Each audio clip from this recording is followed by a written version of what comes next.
자, 그 다음에 좀 제대로 들어갈게요. 다시. 내 말은 우리가 루소, 칸트, 그 다음에 여기 공리주의는 벤담, 그 다음에 베카리아 일단 외우고 이 사람에 대해서 좀 자세히 우리가 좀 자세히 좀 공부를 해야 돼요. 자, 그래서 이제 칸트부터 공부해 보도록 하겠습니다. 칸트는 일단 응보주의 알았고요. 책임주의 이쁘게, 그 다음에 동등성 이쁘게, 그 다음에 동해보복주의 이쁘게. 칸트의 포인트 응보는 알았고 책임, 동등성, 그 다음에 동해, 보복. 일단 칸트의 관점은 의무론이죠. 자, 모든 사람은 의무가 있고요. 의무에 따른 뭐가 존재한다? 일단 권리가 존재해요. 그러면 의무가 있다면은 그 의무를 위반했을 때는 무엇을 져야 된다? 인간은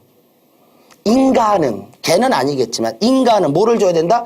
책임을 지는 존재입니다. 즉 의무를 위반했다라는 것은 범죄를 저질렀다는 뜻이죠. 자, 범죄를 저지르면 무엇을 져야 된다? 책임을 져야 되는 거예요. 즉 책임을 부과하는 것은 결국 의무를 위반한 사람에게 뭐를 부과하는 것은 책임을 부과하는 것은 뭐의 존엄을 실현하는 것이다? 인간의 존엄을 실현하는 것이다. 자, 인간은 수단이 아닌 목적으로 대하라고요. 살인을 저질렀으면 책임이 발생하고요. 책임이 발생했으면 죄값을 치러야 되는데 살인에 대한 동등한 형벌은 뭐밖에 없더라? 사형밖에 없더라. 이렇게 바라본 것. 이거 그냥 읽어보시고.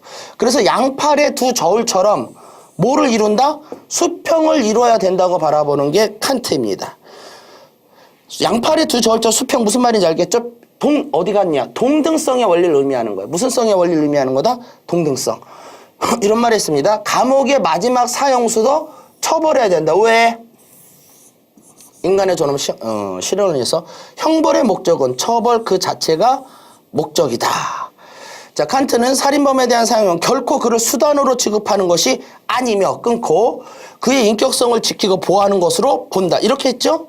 말을 이렇게 했지만 결국 뭐의 존엄을 실현하는 것이다? 인간의 존엄을 실현하는 것이다. 즉 인간의 존엄성 이념에 부합한다. 이렇게 보시는 게 칸트의 입장입니다.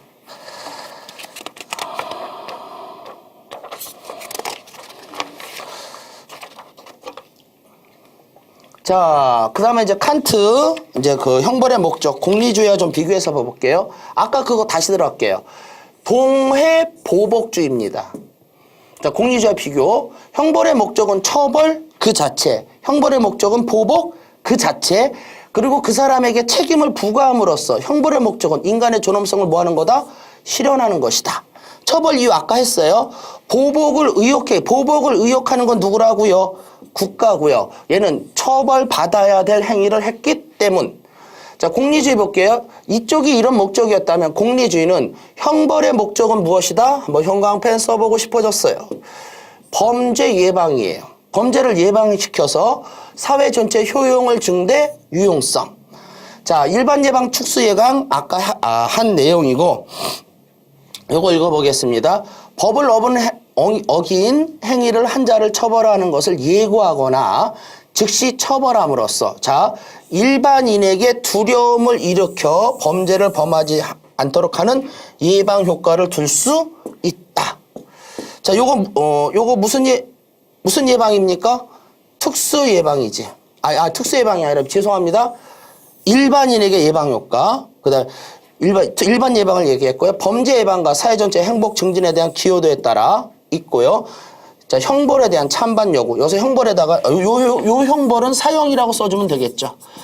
유용성에 따라 사형에 대한 찬반 여부를 생각해 볼 수 있다. 이렇게 본 거. 이거 누구의 시각이다? 영차.